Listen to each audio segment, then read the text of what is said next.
377페이지 1차 377페이지입니다. 지금 금방 설명한 걸 바로 그냥 이론을 나가겠습니다. 오늘은 지금 현재로는 438회입니다. 수학 전후 1차 기출 377페이지입니다. 기출 377페이지 나갑니다. 수학 전후 품질 관리입니다. 여기 보면요, 수학 전후 품질 관리가 1차 있습니다. 이거 한번 보겠습니다. 김병호가 사기입니다. 포항에 있는 그 친구인데, 수분사 사기입니다. 이 친구가 똑똑합니다. 그 공무원 공부한다고 지금 많이 와가지고 활동을 안 하고 있는 상황입니다. 정보하니까. 그래서 유통의 특징, 저장이 있습니다. 이 친구 딱 들어가자마자 저장이란 말을 딱 들어갔습니다. 벌써. 온도니까 생사가 있으면요, 벌써 이 친구는 딱 들어가자마자 느낌을 한번 보십시오. 온도가 있고 저장을 잡았으면, 접혔으면 저장을 어떻게 할까? 이 문제가 바로 들어온다는 겁니다. 이 친구는 딱, 이 친구는 이걸 안 바꿨습니다. 그 친구가 적는 그건 내용입니다. 그 저장이 있습니다. 읽는 걸 알아서 읽으십시오. 저온 저장 넣기가 있습니다. 저온 저장을 하면은, 온도가 문제, 이 친구는 온도가 옆에 박스가 있잖아요. 저온 저장 온도. 냉장 0도, 실드 마이너스 5도. 박스 있죠? 위에, 옆에, 오른쪽.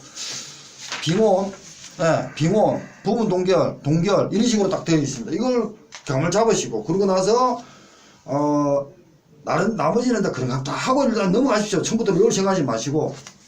그리고 위에 그레이징도 놓고 다 했지만 이런 게 있더라. 냉동 저장이 있고, 골드 체인, 유통법 35조입니다. 적으십시오. 유통법 35조입니다. 수산물 유통법 35조이면 골드 체인입니다. 일단 우리 때도 시험 나왔습니다. 근데 이 친구가 이제 379조에 적었잖아요. 골드 체인의 장점, 호흡 억제. 말이 맞습니까? 그래서 옆에다 각각류 적용 적어놨어요. 정상량 감소, 농산물의 적용, 부패 억제, 미생물 정식 억제. 이거는 맞죠? 호흡 억제라는 말을 함부로 쓰면 안 됩니다. 그렇잖아요. 일부 수산물에 각각류만 쓴다. 이렇게 써야 제가 지금 이거 보고 지금 검토가 자료를 지금 몇 명 받았는데, 아닌 거는 제가 옆에서 적어놨습니다. 제가 맞는지 안 맞는지 모르겠고, 하여튼 그러기 맞다고 생각하시고 보십시오. 호흡을 억제한다. 죽은 놈이 무슨 호흡을 합니까? 근데 그 수산물에는 그렇게 안 됩니다. 다만 일부 갑각류는 가능합니다. 그렇게 생각하시고, 꽃게 같은 거 넘어가겠습니다. 그 다음에 선별입니다. 고기를 잡으면은, 인자 선별을 이렇게 어종별 선별 방법, 어루, 해조로, 거루인데, 이 수산 일반에 가면 선별이라는 말을 보다도 있잖아요. 개군, 이렇게 씁니다. 개군. 우리가 바다를 나갔어요. 배 타고. 바다를 나갔는데 나갈 때는 목적을 가지고 가겠죠. 오늘은 메로를 잡겠다. 제 키만한 게 메로가 있습니다. 메로를 잡는데 조그마한 고등어 잡히겠습니까? 돈이 얼마 들어갔는데. 근데 그런 식으로 개군을 분석을 해가지고 추적해가지고 고기를 잡습니다. 그러니까 고등어 배는 고등어만 잡는 거지. 그냥 조그만 배가 이거 놈 잡고 저놈 잡서지는 않는다는 겁니다. 그런 걸 할 때 하는데 이 친구는 더 다각적으로 보면은 선별이라는 말을 썼습니다. 그 다음에 포장한다. 넘어가겠습니다. 포장은 이렇게 있더라. 그 다음 수산 가공입니다. 일단 느껴보십시오. 이 친구를 가공할 수밖에 없는 게 신선도 유지하기 위해서는 가공을 해야 됩니다. 왜? 수산물 안에는 지질이라든지 수분이라든지 다 있습니다. 탄수화물, 단백질 다 있으니까. 지질이 조금밖에 안 들이지만 거기 산소가 결합하면은 산패가 일어납니다. 그리고 나서 수분 안에는 미생물이 정식하게 이용할 수 있는 건 자유수와 중결합수입니다. 결합수는 있잖아요. 다른데 이용이 안 됩니다. 다 묶여 있기 때문에 그렇게 결합되어 있다. 근데 미생물이 정식할 수 있는 건 뭡니까? 자유수와 중결합수만 이용할 수 있습니다. 그리고 뭡니까?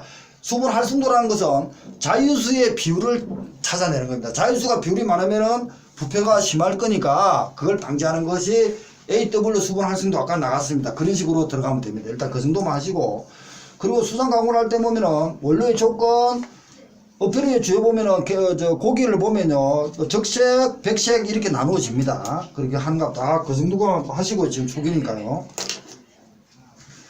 그 다음에 변질되는 이유 금방 얘기가 다 있고요. 의뢰 선도 판정 옆에 이제 6번입니다. 383번요. 선도 판정을 하는데 보면 아까 말대로 서류 검사가 있습니다. 일단 공무원 받을 때 서류를 먼저 받습니다. 예. 수입 신고를 했는데 보니까 서류가 한 3개월 전입니다. 서류가 고기 잡은 게 그게 정상이라고 생각하겠습니까? 그럼 공무원이 서류를 받자마자 검사로 가야겠죠. 그건 당연히 육안으로 검사하든지 검사해야 됩니다. 3개월이 넘었으니까. 그럼 그것을 통과하든지 또는 간능검사, 오감으로 하는 간능검사가 383페이지입니다. 선도 판정. 간능 검사 다음에 뭡니까? A입니다. 하악적 검사입니다. 물론 위에는 저 해당 작용하고 쭉 나뉘고 있고요. 수소물 라이프 사이클이 있습니다. 읽어보시라고 지금 해주는 겁니다. 넘어가겠습니다. 그 다음에 이제 가공을 할 때는 아까 말대로 통조림이 살쟁이 하기 전에는 어체와 의육에 가공을 합니다. 맞죠? 근데 작년에도 이게 나왔는데 필렛이 이럴 때 1차 문제가 나왔고요. 작년에 어체 의육에 몇 개를 찍어가 세미드레스 그리고 펜드레스인가 필렛인가 적으라고 작년에 2차가 나왔습니다. 자, 그럼 바로 또 일단 빠지면서 나가겠습니다. 요거는 계속 보셔야 됩니다. 이걸 보고 지금 저 컴퓨터를 잘 안 보시니까 생사합니다. 요번 달만 지나면은 답답해집니다. 이제 여기 이제 어체와 가공을 할 때 어체는 어떻게 오냐면 어체와 의육이 있습니다. 필렛입니다. 필렛. 어체와 의육인데 필렛부터는 가공을 하는 겁니다. 이 자체가 가공을 하는 겁니다. 가공을 한다. 가공을 하지 않고 HS 하르가 있거든요. HS에 보면은 그 무역 코드는 301입니다. 0301입니다. 하르. 그 다음에 선언은 뭐냐면요. 030입니다. 그러고 나서 냉동인가 선어와 냉장까지는 030이고 그 다음 냉동은 030일 겁니다. 그 다음에 어체 의육에 가공을 할 때부터는 HS 코드가 0304부터가 들어갑니다. 왜? 이때는 필요 없는 거 다 버리기 때문에 가격이 비쌉니다. 관세도 달라질 거랍니다. 세금도. 이렇게 있다 잊어버리시고 저 같으면 이렇게 있다 생각하고요. 어체는 셔워 같은 거 라운딩이 있고요. 세미 드레스가 있고요. 드레스가 있고 펜 드레스가 있습니다. 그리고 필렛, 그라운드, 살쟁이와 그라운드가 있거든요. 이런 식으로 스테이크까지 이렇게 녹아 있습니다. 세미 드레스는 라운드는 온체니까 웅굽니다. 세미 드레스는 안에 그리고 머리를 잡고입니다. 보십시오. 안에 머리를 잡고. 그래서 펜 드레스는 그것도 있지만 세미 드레스는 아가미와 내장을 없앱니다. 드레스터는 머리를 없앱니다. 그리고 펜 드레스는 아가미, 내장, 머리를 없앤 후에 지르러미와 꼬리를 없앱니다. 잡고니까. 그러면 이것이죠. 적으십시오. 아내의 머리를 잡고 지르러미 꼬리를 제거하는 겁니다. 그게 펜 드레스까지 들어갔습니다. 그리고 세미 드레스, 펜 드레스. 그 다음에 필렛입니다. 그러면 다 없애고 나서 고기가 이렇게 동그랗게 남아있죠. 펜 드레스니까. 많이 남았을 거 아닙니까? 대가리도 없었고, 많이 남았죠. 남은 걸 딱 잘랐습니다. 잘라면 뭡니까? 뼈가 있죠. 뼈가 안 하면은 둘, 셈입니다. 그러니까 어떤 것은 필렛은 3편이 되고요. 뼈를 제거하면 2편이 나오는 겁니다. 여기 보면 뼈를 뭡니까? 드레스를 3장을 뜨고 2편에 6병만 채하는 거 맞죠? 그렇게 되는 겁니다. 그러니까 드레스를 이렇게 하니까 뼈까지 기준이니까 하나, 둘, 셋 이렇게 볼 겁니다. 그리고 나서 뼈를 없애니까 2편입니다. 그런갑도 하십시오. 저도 지금 가만히 있어 보세요.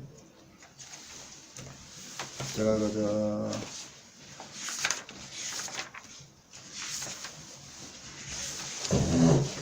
저는 기출문제를 분석을 하기 때문에 기출문제를 분석하고 지금 제가 지금 강의하는 겁니다. 그렇기 때문에 제대로 이걸 구분 안 했으면 그때도 답은 찍겠지만 답이 어려운 문제였습니다. 429페이지 하면 되고 있어. 이 책 그대로 이 책 429페이지입니다.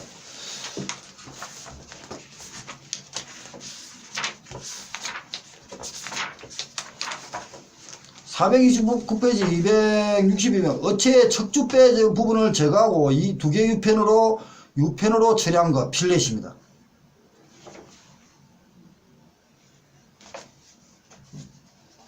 이제 그렇게 계산하시면 됩니다. 그래서 이 사람 교수들 말하는 어체의 척추뼈, 뼈 중간 뼈 있잖아요. 애를 없애고 두 개의 유펜으로 처리한 것이 필렛이다. 이렇게 되어 있습니다. 라운드, 세미드레스, 드레스 순서대로 그림 놓고 펜 드레스가 빠졌죠. 펜 드레스를 빠지고 그 다음에 의육, 필렛부터 의육입니다. 고기만 남아있는 거예요. 이제 밖에 있는 다 필요 없는 거 다 없애버리고 필렛이 이렇게 나왔습니다. 답은 두 개의 유펜으로 처리한 것 하는 게 필렛을 찍어냅니다. 찍어내지만 이렇게 교수들은 정확하게 척추뼈를 제거하고 두 개의 유펜으로 처리한 것이 필렛이다. 이렇게 됩니다. 그 앞에 이거 박스 384하고 비교를 해보시라는 겁니다.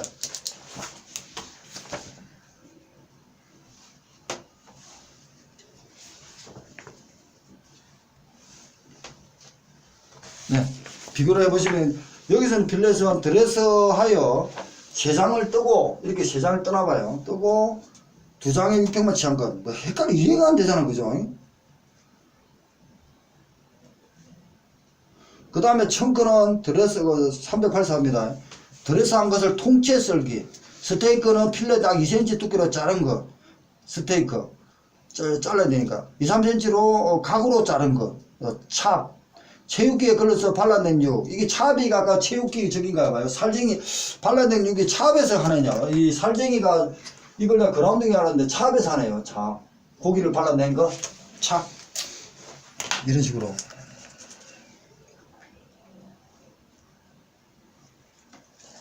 일단 넘어가겠습니다. 그 다음에 이제 협삽입니다. 협삽은 69조 법 70조부터 시작입니다. 작년에도 놓았지만 준비를 하셔야 되고요. 그래서 다시 1차도 준비해야 되고요. 그 다음에 이제 385에는 동계를 어떻게 할까? 근데 온도니까 동계를 어떻게 할까? 이런 게 놓아 있습니다. TTD 곡선하고 이제 놓을 겁니다. 넘어갈게요. 386에 보십시오. 이 친구는 보면은 이 베이스가 없으면은 굉장히 갑자기 이제 근접품이 들어간 겁니다. 그죠? 근접품, 분점장품, 분접품이 들어갔어요. 동계를 하고 났어. 얘가 지금, 저도 이 강의를 지금 어떻게 할까 하고 지금 보고 있는데, 저 보세요. 형님. 지금 온도 관리는 좋았어요. 해경이라든지 쪽에 저 보고 신수도 측정이라고 말을 하고, 그 다음에 이걸 시작할 때 생사라든지 라이프 사이클을 지금 설명한 상황에서 했으면 더 좋았을 건데, 이 생각이 들어야 됩니다. 어차피 형님들도 시험이 끝나고 나면 책도 써야 되고 하니까 고민을 해보셔야 됩니다. 근데 갑자기 이 친구는 얘기하고 있다가 자기 소화를 들어가 버린 겁니다. 자, 386페이지입니다, 형님. 그거 다 넘어갔어요. 강행 들으시면 되고, 386입니다. 갑자기 이제 근접품, 염장품, 분접품이 들어오죠. 얘는 여기 들어간 겁니다. 자기 소화의 단계에 들어가 버린 겁니다. 적으십시오. 근접품부터는 자기 소화 단계에 개입한다. 이렇게 하십시오. 자기 소화 단계에 개입한다. 개입한다. 이렇게 보시면 되고요. 그 다음에 근제, 훈제. 왜냐면은, 그 수분을 없애는 거죠. 염장. 역시 아까 제 비브리오 같은 거 없애는 거고. 그 다음 훈제. 연기로 지금 연기로 보면은 포름알데히드. 연기는 포름알데히드 한번 적어보시면 여기 없네요. 포름알데히드 성분이 있습니다. 알데히드. 포름알데히드는 포름알데히드라는 게 성분이 있더라고요. 훈제품에 보면요.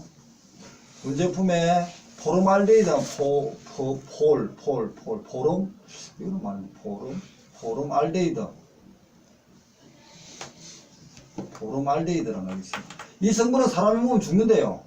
근데 이 성분이 조금 소량있기 때문에 허용된다는 거죠. 포름알데히드가 연기 성분에 있습니다. 그래서 세균을 사멸시킵니다.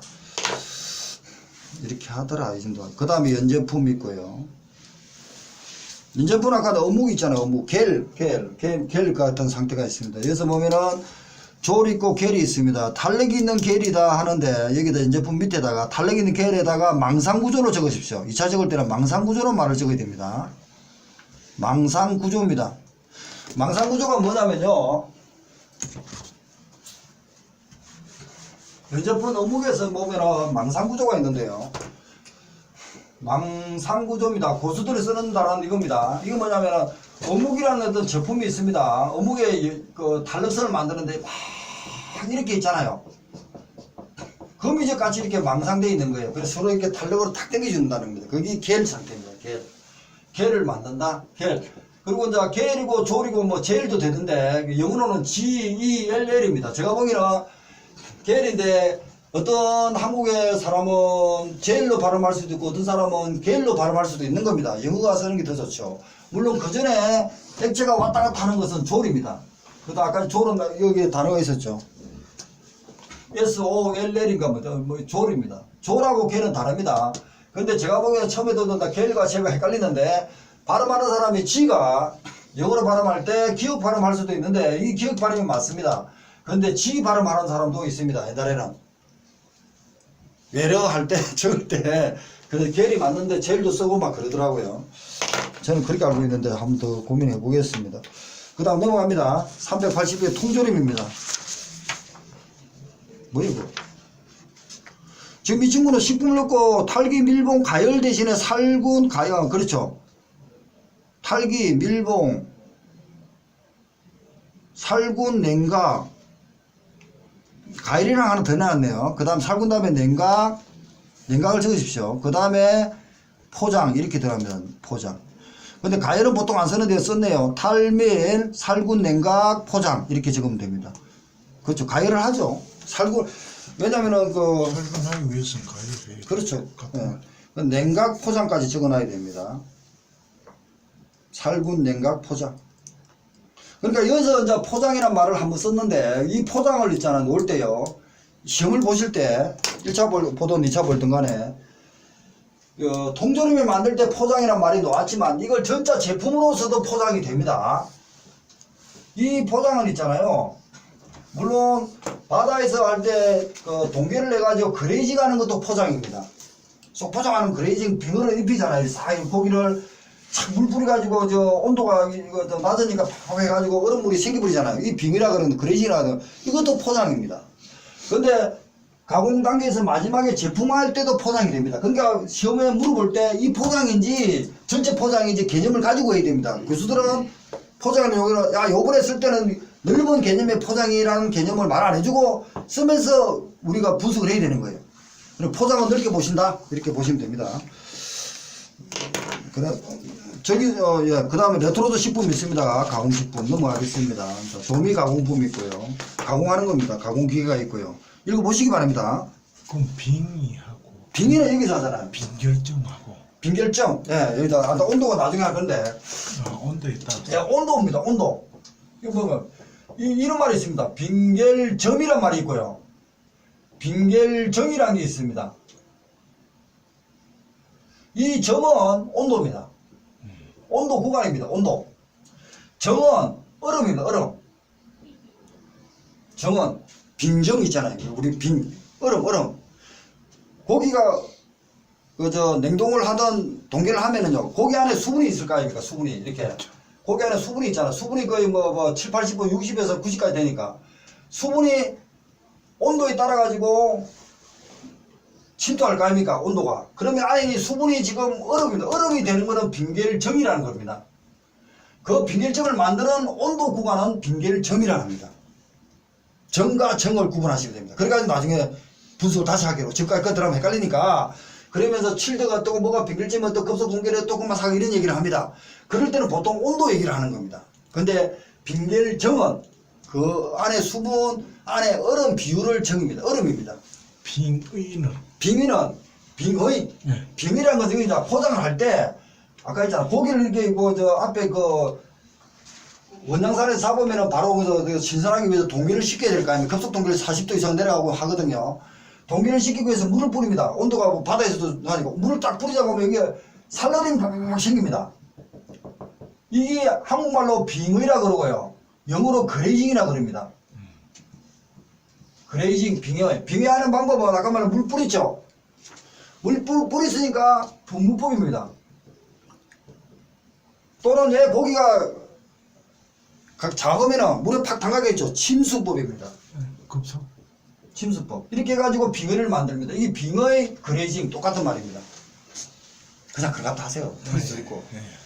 그러니까 포장도 넓게 봐야 이해가 가는 거고, 아까 말도 온도로는 지금 넘어갔지만 나중에 1차 할 때 책을 보면 더 있고, 교수들 보는 시각에 온도 범위가 있고요. 일반 수험서에 온도 범위가 있습니다. 우리는 교수들이 출제하기 때문에 교수들 얘기를 듣고 정리해야 됩니다.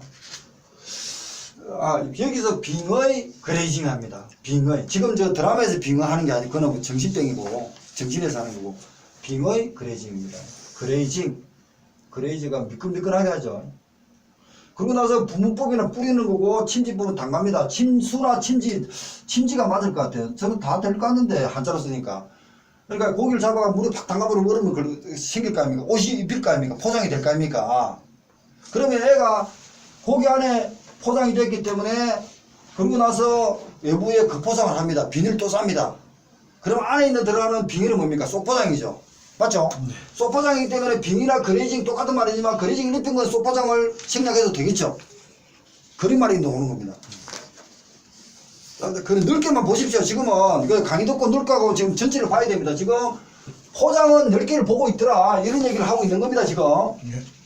그래서 분무법이나 침지법을 그레이징을 하는 거고 아까 점은 온도고 정은 얼음 비율이다 이렇게. 자 수분이 이렇게 이제 90도가 쫙 있잖아요. 근데 온도로 오면서 얼음이 생길 거 아닙니까? 그러면 여기서도 막 부딪히는 게 나오겠죠. 아무리 죽은 놈이지만 자기의 보수성이 있을 거 아닙니까?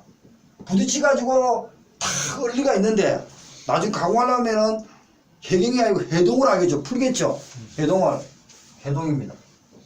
이때 해동입니다. 해경이 안 놉니다. 해동입니다. 풀죠.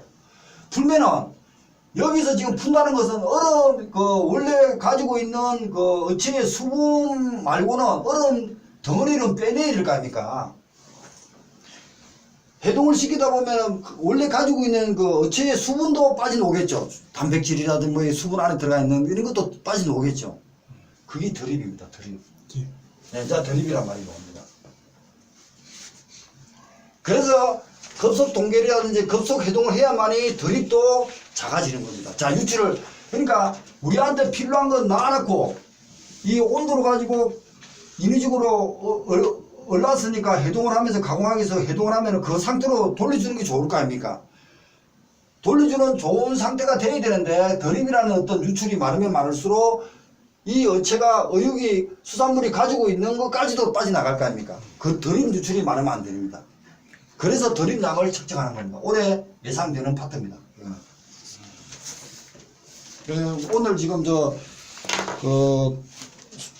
거의 지금 수하고 전후 분지 관리는 거의 뭐 다 하고 있는 상황입니다.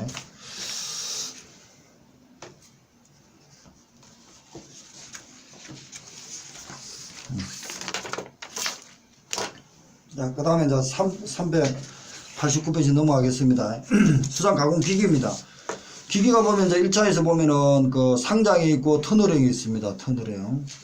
상자가 있고 터널은 이렇게 기차같이 터널로 지나가면서 이렇게 건조를 시키는 겁니다. 389입니다. 형 의사도 강의 들으면 되니까.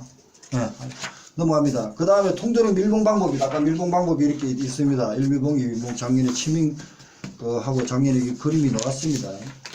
이름 적었겠죠. 자, 위생관리입니다. 391입니다. 아까 식중독 얘기했죠. 감염, 독소형이 있습니다. 자, 감염형은, 자, 한번 읽어보겠습니다. 중간에. 세균이 들어있는 식품을 먹습니다. 그러니까, 이 식중독 세균은 제가 죽어버렸죠. 그러니까 감염시켜, 감염이, 식품, 그러니까 어체에 싹 들어가고 살고, 거기서 이렇게 살다 보면은, 이 어체를 그냥, 썩게 만드는 거예요. 감염을 시키는 거예요. 그걸 사람을 먹는 거예요. 그런 식으로 구분하면 되고요. 독소형은 지가 살아 있습니다. 독소형은 세균이 증식할 때 생기는 독소인데 지가 살아 있습니다. 독소형은 그래서 살아가지고 스스로 숙주에 들어가갖고 살고 있다가 사람이 그걸 탁 먹잖아요. 중독이 생기는 겁니다. 식중독이 생기는 겁니다. 그게 독소형입니다. 그래서 포도사상군, 보톨리스군, 포도사상구군도 1차 놓았고 보톨리스군도 2차에서 놓고 그렇게 했습니다. 작년 비브리오도 약간 놓았고요. 살모넬라도 있고요. 작년 비브리오가 어패로 식중독의 90%가 생긴답니다. 그 다음에 이제 자연독입니다. 보고독 한 6, 7번 놓았다 그랬죠. 조개독, 마비성 폐독 역시 2, 3번 놓았고요. 나머지 있습니다. 일단 이런 게 있다 이 정도만 하고요. 그 다음에 이제 수하고 분지 관리론 전체적 이론입니다. 넘어가겠습니다. 이걸 많이 읽어봐라고 했습니다. 392페이지 저번에도 했었죠. 한번 읽어보겠습니다. 1번. 자, 이게 이제, 어디에 들어간 친구가 한 겁니다. 김경웅이 친구가 한 건데. 1번만 읽어볼게요. 수산물의 변화 과정에서 수산물 중 어류가 살아있을 때 에너지 원인 글리코겐이 생성됩니다. 이 글리코겐을 생성하는 ATP라고, 가정을 ATP라고 합니다. 예, 살아있을 때 에너지원의 글리코겐이 생성하는 그 과정을 우리는 이론적으로 ATP 과정이라 합니다. 살아있어야 됩니다. 그런데 이런 수산물 혈액이 이를 분석하면 생선의 소화관을 통해서 에너지원이 되는 포도당을 흡수하는데 이때 돌기 육모가 에너지를 흡수한다. 이 에너지가 포도당 에너지다. 그러나 수산물의 생선의 건조기에 이 포도당을 바로 사용하지 못함으로 변화를 주는 간이 필요합니다. 그래서 간에 사용 가능한 글리콘 호수로 변화시켜줍니다. 결국 뭡니까? 수산물이 살아있을 때는 ATP라는 가정이 필요한데 죽어버렸으면 ATP라는 가정은 소멸돼가 간다는 거죠. 저감돼가고 감소돼가고 젖산이 생성하는 겁니다. 그래서 젖산의 어떤 분포 양에 따라서 부표로 가는 겁니다. 그래서 그 수음수에도 ATP 증가, 젖산의 증가 이거 답은 틀린 겁니다. 저도 잘 모르지만 그 어디 다니 친구가 얘기를 한 주산의 증거는 맞잖아요. 젖산의 증가는 맞죠. ATP 증가까지 쓰면 안 된다는 거죠. 자, 가게 일반 수험생은 그렇게 되어 있을 겁니다. 그 사람도 어디 안 가? 저도 모르는데 뭐. 그래서 뭐 두 군데 읽어볼게요. 이게 굉장히 중요한 겁니다. 다 읽어보십시오 나중에. 간의 근육이 사용하는 에너지로 분을 하여 글루콘 호수로 변화시켜서 살아 움직이게 하는 에너지를 얘기한다. 이 과정이 ATP 근육 힘을 내는 과정, 에너지 발생 과정을 하는데 수산물이 살아있을 때는 ATP가 일정한 절차를 거치는 것이지만 수산물이 사후는 죽어서는 ATP 과정이 아니라 젖산의 생성이 생기는 겁니다. 그래서 젖산의 변화가 부표로 간다는 겁니다. 쉽게 말해서 생사되고 나면 얘들 젖산의 ATP는 사라지는 거예요. ATP 있는 그걸 변화를 신선도 측정하는 게 K값입니다. 그러니까 A가 신선할 때는 1이라면 죽어버리면 쫙 내려가겠죠. 그게 K값입니다. 이제 이해가시죠? 논리로 그렇게 보시면 되고요. 그러고 나서 이 젖산의 변화가 수산물의 변화 과정이고 이 젖산의 활동으로 간 기능 저하고 맛이 가가지고 쫙 부표까지 간다는 겁니다. 그러면 결국은 ATP는 젖산하고 상반된 관계지만 ATP의 과정을 K값으로 신선도 측정을 하는 겁니다. 그리고 pH 신선도 측정이라든지 VBM이라든지 VRIS 같은 것을 신선도 측정하는 방법들이 나오는 겁니다. 그러니까 교수들이 가장 좋아하는 건 뭡니까? 생사가 되면 ATP의 글리코겐을 생성하는 과정이 ATP 과정이라는데 애가 죽어버리면 젖산에 생성한다. 교수들은 어릴 때부터 박사 받기 위해서는 ATP라든지 젖산의 생성이라든지 K값을 눈에 매일같이 보고 살을 겁니다. 얘 가장 교수들이 좋아하는 K값입니다. VBM이 아니고. 행정고시 기출문제고 몇 분 나왔습니다. 두 분인가? 지금 얘기하는 게 해당 적용이에요? 그렇죠. 해당 작용 사후 경직에 들어가 있는 거죠. 그렇죠. 그러니까 지금 모든 게 딱 두 가지로 나누면 됩니다. 지금 생사가 있지만 이 파트하고요. 온도, 신선도라는 파트하고 자기소화 파트하고 나누면 되는 겁니다. 그러고 나서 부패하고 그 다음에 중간에 바로 이렇게. 그러니까 자기소화 단계 바로 식품 부패는 하나로 묶으면 되는 거예요. 그러니까 지금 가장 중요한 건 우리가 신선해야 선호라든지 유통을 해가 우리가 먹습니다. 중독이 안 되고 세균도 안 들어오고 그죠? 그러니까 이거 하기 위해서는 여기서 세균이 어떻고 세균 검사도 하고 그렇게 하는 거예요. 그러니까 감염된 독소가 어떻고 전정 독소형 세균이 어떻고 바이러스는 어떻고 이때 얘기하는 거예요. 왜? 지금 ATP고 젖산이고 K값을 떠나서 세균이 많으면 먹으면 안 되겠죠. 그래서 세균이나 말이 나오고 바이러스 말이 이어서 나올 수밖에 없다는 겁니다. 식중독이 어떻고. 그리고 이어서 넘어가서 부패가 되면 당연히 식중독이 생기는 거죠. 먹으면 그냥 배탈 나버리는 거죠. 세균은 폭통이 일어납니다. 설사짝짝하죠. 바이러스는 폭통은 안 생깁니다. 다 특징은 다 똑같은데 세균과 바이러스 차이는 그 복통의 차이더라고요. 그런 거 나중에 보기로 하고. 자, 그 얘기입니다. 이거 좀 계속 보시고 저도 이해 안 됩니다. 그래서 우리 어디다 이거 김경 친구한테 들어보고 제가 조금 하면서 고민했는데 이게 가장 맞답니다. 확실한 화학적인 방법입니다. 넘어갑니다. 그 다음에 이제 이게 지금 김병호 친구가 수학 전후 품질 관리를 나름대로 정리를 한 겁니다. 나름대로. 간단하게 했으니까 이거 보시고 이거는 왜냐면은 이론수는 좀 전에 모으지만 이론수는 아니고 기출이기 때문에 깊이까지는 안 들어가 있습니다. 이 안에가. 그 앞에는 제가 이론 들어가기 전에 문제 들어가기 전에 앞에가 있잖아요. 이 앞에가 이론은 있습니다. 근데 이거는 시간에 다시 하기로 하고 오늘 일단 수하고 전후 품질 관리를 일단 설명을 일단 마치면서 438원 마치겠습니다. 일단 여기가 이론 전체를 다 해봤습니다. 그러니까 요번에 앞 시간에 437하고 438원 반드시 들어주시기 바랍니다. 그러면